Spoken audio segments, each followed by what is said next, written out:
10वीं कक्षा के सभी विद्यार्थियों का स्वागत है। विद्यार्थियों, आज हम इतिहास विषय का पहला पाठ जिसका नाम है सरस्वती सिंधु सभ्यता। तो विद्यार्थियों, आज हम इस पाठ के सभी पाठ्य पुस्तक आधारित जो महत्वपूर्ण प्रश्न हैं वो करेंगे।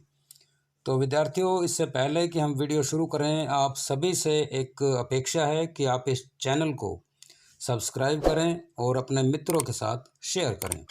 तो आइए शुरू करते हैं। सबसे पहला प्रश्न है, सरस्वती सिंधु सभ्यता का यह नाम क्यों पड़ा?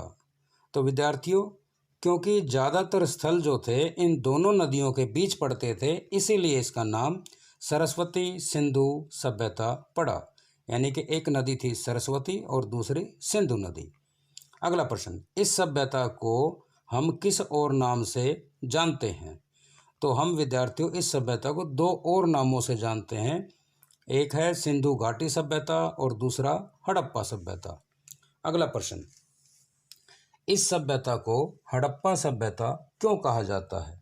तो विद्यार्थियों, इस सभ्यता को हड़प्पा सभ्यता इसलिए कहा जाता है क्योंकि पहला खोजा गया स्थल उसका नाम था हड़प्पा। अगला प्रश्न, हड़प्पा स्थल की खुदाई किसके नेतृत्व में हुई? ये ध्यान रखने की बात है, स्थल की खुदाई। ठीक है, तो उत्तर है दयाराम साहनी और 1921। अगला प्रश्न है, हड़प्पा सभ्यता, ये पूरी सभ्यता का जिक्र है, ठीक है, किसी स्थल का नहीं है। तो हड़प्पा सभ्यता की खुदाई किसके नेतृत्व में हुई? तो यह हुई विद्यार्थियों जॉन मार्शल के नेतृत्व में। अगला प्रश्न, इस सभ्यता की एक समकालीन सभ्यता का नाम बताएं। तो विद्यार्थियों, इस सभ्यता की समकालीन सभ्यताएं थी मेसोपोटामिया की सभ्यता और दूसरी थी मिस्र की सभ्यता। अगला प्रश्न, सिंधु घाटी सभ्यता का दूसरा महत्वपूर्ण स्थल कब और किसने खोजा था? तो दूसरा महत्वपूर्ण स्थल विद्यार्थियों 1922 में खोजा गया और यह खोजा गया R.S. बनर्जी के द्वारा, राखलदास बनर्जी, और इस स्थल का नाम था मोहनजोदड़ो। अगला प्रश्न, मोहनजोदड़ो का शाब्दिक अर्थ क्या है? तो इसका शाब्दिक अर्थ है विद्यार्थियों मृतकों का टीला। अगला प्रश्न, इस सभ्यता की महत्वपूर्ण विशेषता क्या थी? तो विद्यार्थियों, इस सभ्यता की महत्वपूर्ण विशेषता है कि नगरीय सभ्यता थी, समकोण पर काटती सड़क एवं गलियां, ग्रिड प्रणाली पर आधारित नगरीय विन्यास। अगला प्रश्न, सभ्यता का कुल क्षेत्रफल कितना है? तो विद्यार्थी, इस सभ्यता का कुल क्षेत्रफल बताया गया है 2,15,000 वर्ग किलोमीटर लगभग।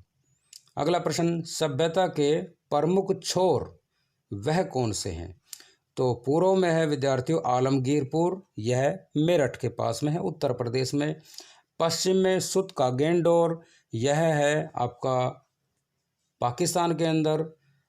उत्तर में मांडा जम्मू कश्मीर में और दक्षिण में दैमाबाद, ये महाराष्ट्र में। अगला प्रश्न, इस सभ्यता के प्रमुख नगरों के नाम बताएं। तो विद्यार्थियों, इस सभ्यता के प्रमुख नगरों के नाम हैं हड़प्पा, मोहनजोदड़ो, राखीगढ़ी, बनावली, धोलावीरा, कालीबंगा और लोथल। लोथल एक बंदरगाह नगर है। अगला प्रश्न, किस विधि के द्वारा इस सभ्यता को 3 चरणों में विभाजित किया गया? तो विद्यार्थियों, वह विधि है रेडियो कार्बन तिथि, रेडियो कार्बन डेटिंग भी बोलते हैं इसको। अगला प्रश्न, सभ्यता के नवीनतम खुदाई स्थल का नाम बताएं। तो उस स्थल का नाम है विद्यार्थियों राखीगढ़ी, हिसार में। अगला प्रश्न, राखीगढ़ी से सभ्यता का कालक्रम क्या निर्धारित किया गया?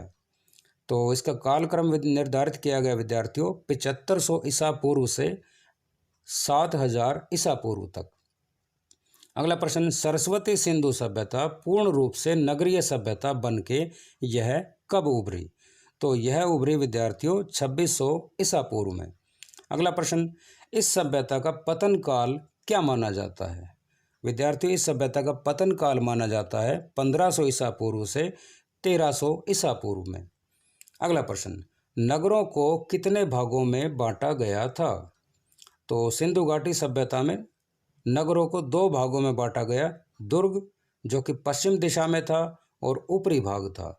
दूसरा नगरीय आवास क्षेत्र था जो कि पूर्व में था और यह नीचे था, निचला भाग था। ऊपर यानी कि चबूतरे के ऊपर ये बनाया हुआ था, ऐसा आप मान सकते हैं। अगला प्रश्न, महत्वपूर्ण स्थल जैसे प्रशासनिक भवन, सार्वजनिक भवन, अन्नागार आदि ये कहाँ पाए जाते थे?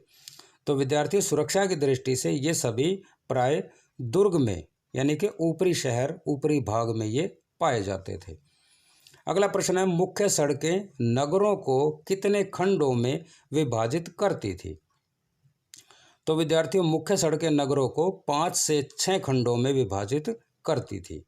अगला प्रश्न, विशाल स्नानागार यानी कि जिनका आकार था आयताकार, यह कहाँ पाया गया? तो यह पाया गया विद्यार्थियों मोहनजोदड़ो में।